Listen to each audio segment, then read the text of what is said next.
Okay, prøv lige at se den her kjole, jeg lige har fundet i genbrug. Er den ikke perfekt til nytår? Ej, det er virkelig flot. Hvilket år hopper du ind i? Bare det nye år, tænkte jeg. Går du ikke ind for genbrug? Altså jeg tænkte i hvert fald, det skulle være et år, jeg ikke sådan selv var med til sådan 77.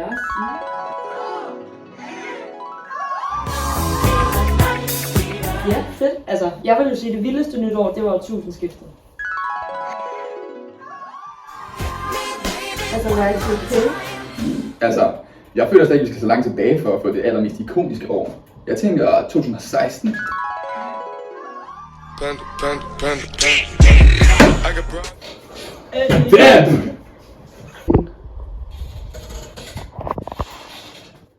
Det er virkelig svært at vælge.